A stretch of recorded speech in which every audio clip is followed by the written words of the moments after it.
I am 27, need advice about my current situation with my girlfriend Nicole, F26. A bit of background first, we met 6 years ago during our final year at university through my best friend Steven.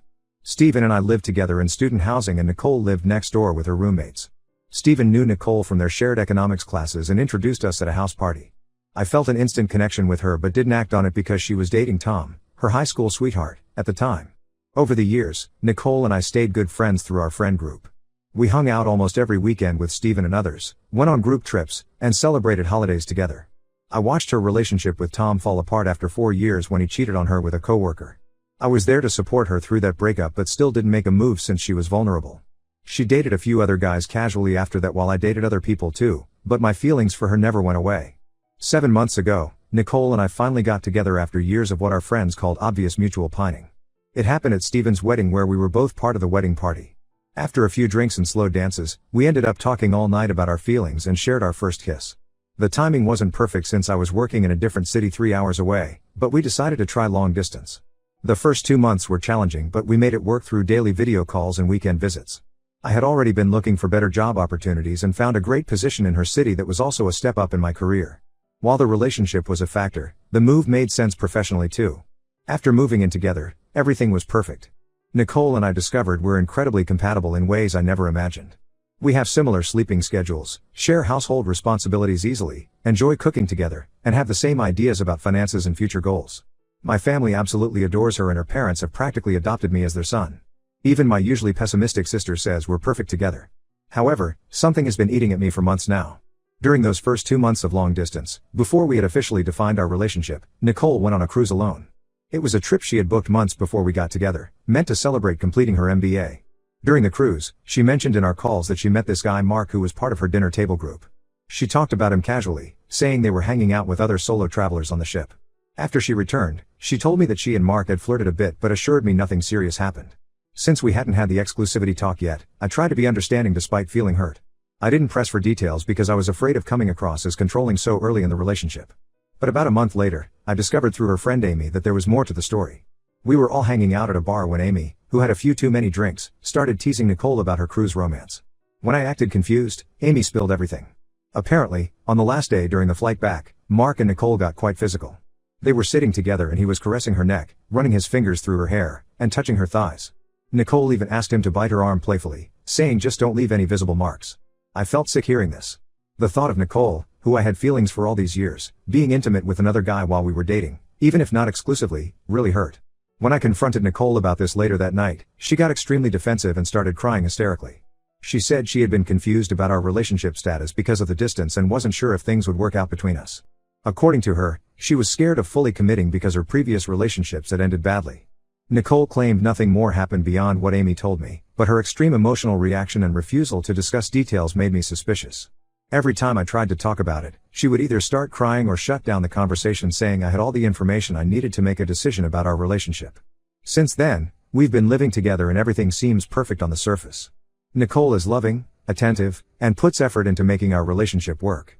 She plans thoughtful dates, gets along great with my friends and family, and supports my career goals. But I can't stop thinking about what happened with Mark. Every time we're intimate or when she touches me affectionately, my mind goes back to her and Mark on that plane. The image of her asking another guy to bite her while we were dating haunts me. These thoughts are affecting our intimacy. Sometimes when we're in bed and she runs her fingers through my hair or caresses my arm, I freeze up thinking about how she did the same things with Mark. I find myself wondering if she was more attracted to him, if she thinks about him when she's with me, or if there were other things that happened on the cruise that she's not telling me. I love Nicole deeply and honestly believe she's the one for me. I don't want to throw away our relationship over something that happened when we weren't officially exclusive. But these intrusive thoughts keep eating at me and affecting how I interact with her.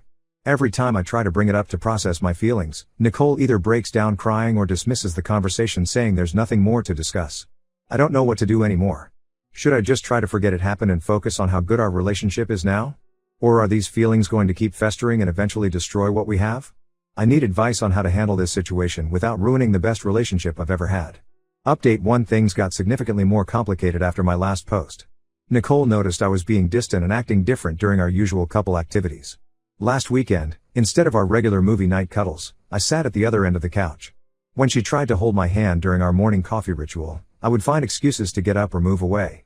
She finally confronted me about it yesterday.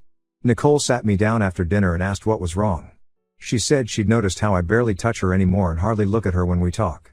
I finally opened up about how much the Mark incident was affecting me. Instead of crying like before, Nicole got angry. She said I was being ridiculous about something that happened before we were serious and accused me of trying to control her past. During our heated argument, she revealed something that made everything worse. Apparently, she's still in contact with Mark.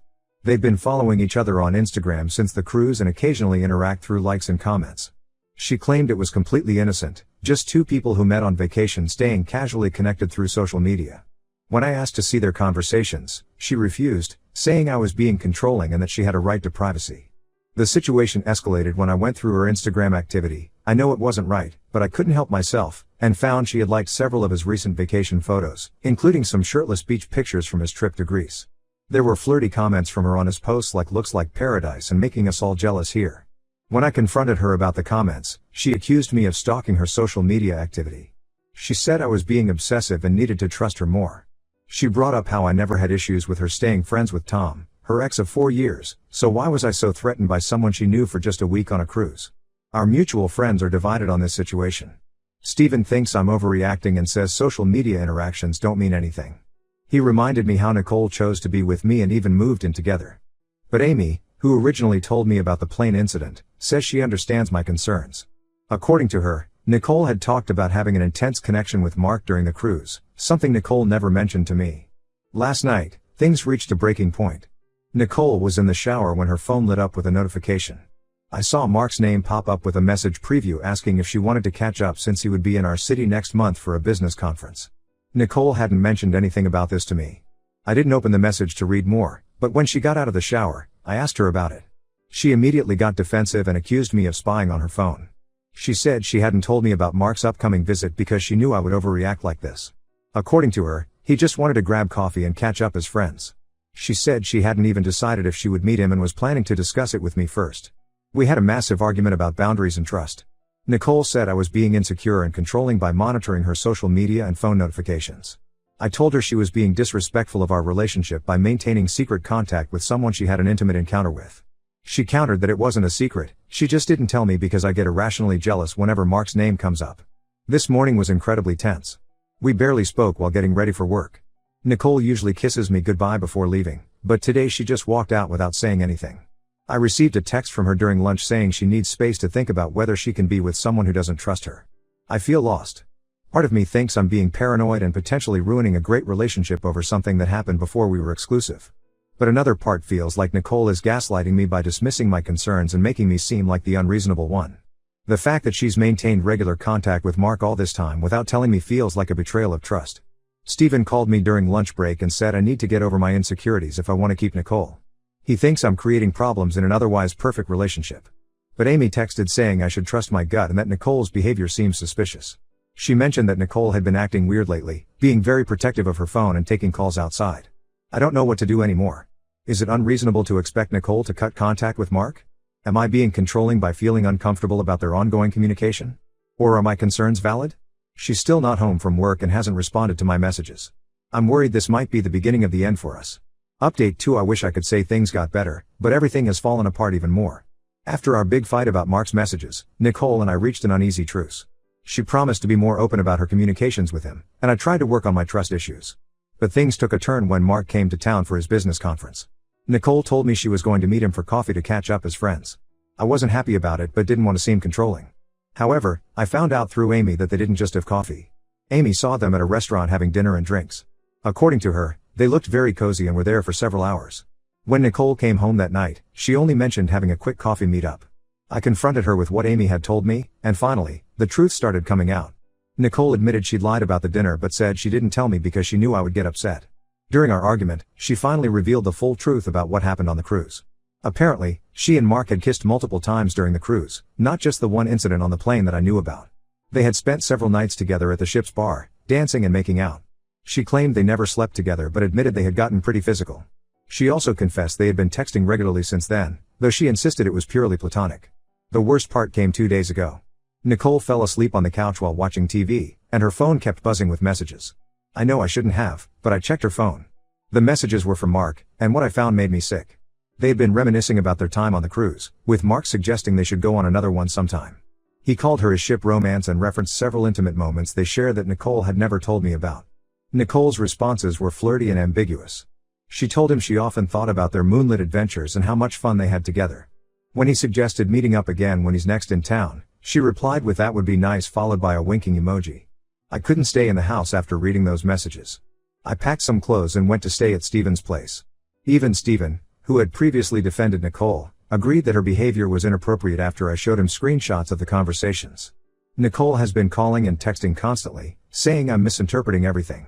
She claims her messages with Mark were just friendly banter and that she never physically cheated since we moved in together. She says she only maintains contact with him because she doesn't want to be rude, and that I'm blowing everything out of proportion.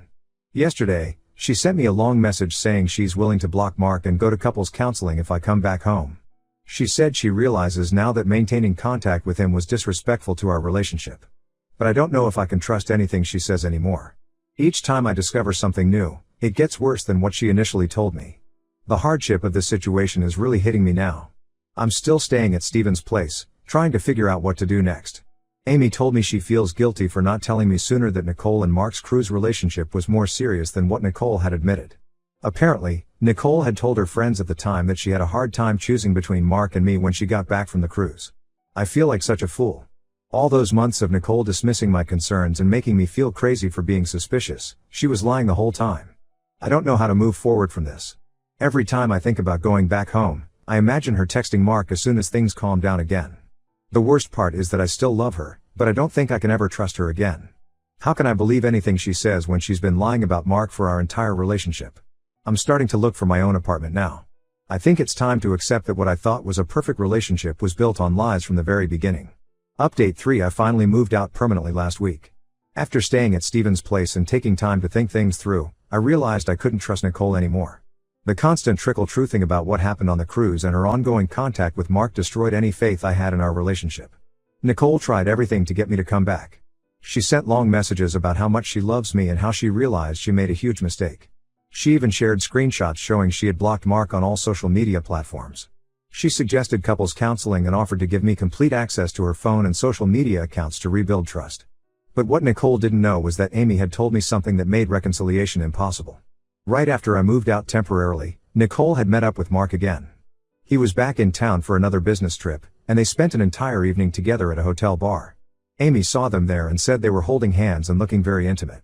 Nicole never mentioned this meeting during any of her attempts to reconcile. When I confronted Nicole about this latest meeting, she broke down and admitted everything. She said she was confused and hurt when I left, and meeting Mark was a mistake. She claimed nothing physical happened, but at this point, I don't believe anything she says anymore. The most shocking part came when she finally admitted why she really kept in contact with Mark. Apparently, during the cruise, they had talked about how their lives would be different if they had met each other before meeting other people. Even after getting serious with me, Nicole had kept Mark as a backup option, someone who made her feel desired and gave her attention when things got tough in our relationship. I've gone completely no contact with Nicole now. I blocked her number and social media after she kept trying to explain and apologize. Some of our mutual friends think I'm being too harsh. They say everyone makes mistakes and that Nicole genuinely loves me. Even Steven, who initially supported my decision to leave, suggested I give her another chance. But I know I made the right decision. It wasn't just about what happened on the cruise anymore, it was about the months of lying, the hidden communications, and the emotional affair that followed. Nicole didn't just betray my trust once, she chose to keep betraying it every time she texted Mark or met up with him secretly. My lease for a new apartment starts next week. I'm actually looking forward to having my own space again. These past few months have been tough, but they've taught me a lot about self-respect and boundaries. I've realized that sometimes the person you think is perfect for you isn't really who they seem to be. Amy told me that Nicole is still trying to find ways to contact me through mutual friends. She apparently cries at our friend gatherings about how much she misses me. But I'm done. No amount of tears can make up for the trust she broke. Sometimes walking away is the only way to maintain your self-respect, even if it means letting go of someone you thought you'd spend your life with.